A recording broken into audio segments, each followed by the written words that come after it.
Before we get started, I gotta thank you all. First of all, thank you for me reaching 2 million subscribers. I still feel like that's a quick flyby thank you, not a proper thank you, but thank you nonetheless. But also thank you for continually recommending this movie to me. See, all I heard about The Substance was, oh, the body horror. And I'm not gonna lie, I was like, I'm not in the mood for body horror right now. I'm just not. But the conversation in the comments section was largely, I really think you would like this. You should watch it, give it a shot. So I did. So thank you for that. You kept on keeping on, and that makes you mighty. I watched it. Okay, let's talk about this mind fuck.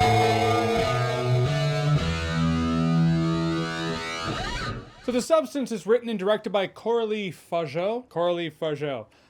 I think. The Substance stars Demi Moore as an actress named Elizabeth Sparkle. She was a big deal in her day, has an Oscar, a star on the Walk of Fame, but now her producer scumbag, amazingly played by Dennis Quaid, he's looking to replace her now that she's over 50. She comes across this really shady substance called, that's right, The Substance. Looks like it's in the human test phase of development. I do appreciate the fact that they don't explain where the substance came from. You don't know how it was made. It doesn't waste time. She takes it and a newer, younger version of her hatches out of her back in that Cronenberg style. The body horror starts to rear its head. I won't lie, when that happened, I was like, oh, this is it? That's the body horror?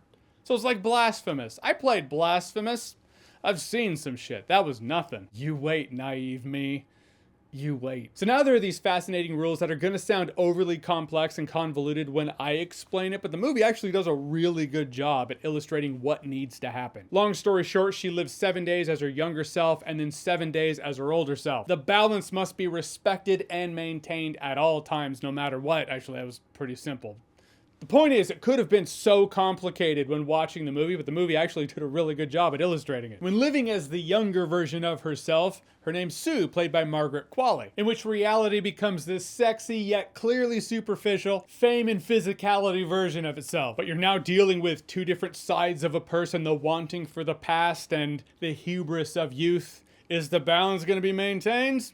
But here we go. But yeah, this movie's a trip. It's a wild ride. More than that, it's interesting. This is one of those movies that no two people will see the film the same way. You could watch it with a friend. On theme, you could watch it with an older or younger version of yourself, and the two of you would have different takeaways. As I'm always a fan of picking out the 7 deadly sins, I saw them as a division of the two. Gluttony, sloth, and envy versus greed, wrath, lust, and pride. This is one of those movies, since I'm a month late talking about it, I don't think there's anything I can really add to the conversation that hasn't already been said. What does it look like when your sense of identity and self-worth is wrapped into something that one day society can just tell you you no longer have? And although this uses the entertainment industry to tell that tale, rightfully so, with the rise of social media, Instagram, TikTok, YouTube, I do feel the film's execution of using the entertainment industry to showcase this probably hits closer to home for more people than it would have in, say, previous generations. Then you start seeing the moment in which the Matrix, as Demi Moore's character is called, she's,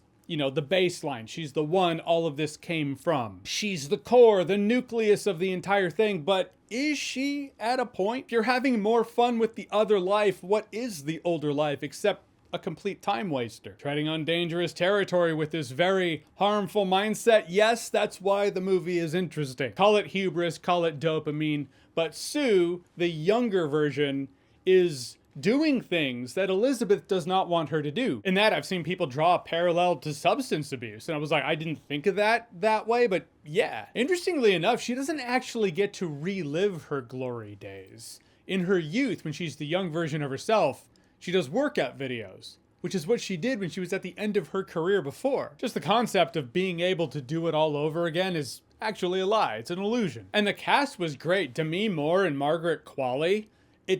Oscar buzz? I've already heard it, and I don't see why not. I mean, what do the Oscars mean at this point? I'm just saying, if they don't get nominated for Oscars, the fuck are we doing? The actors just have a lot to do in terms of emotional range, especially with the body horror elements. Dennis Quaid is an amazing scumbag. But when he first comes on the scene, everything is already so hyper reality. It could have come across as cheese, but it effectively landed as how people like him actually come across to the other people in the room. I will say the body horror at a point in the last act, movie was just like, they've made it this far. Let's make some therapy bills happen. By the last act, was it Requiem for a Dream meets The Fly? Absolutely, I could see that. Through the last act, was it Requiem for a Dream meets The Fly meets Dead Alive?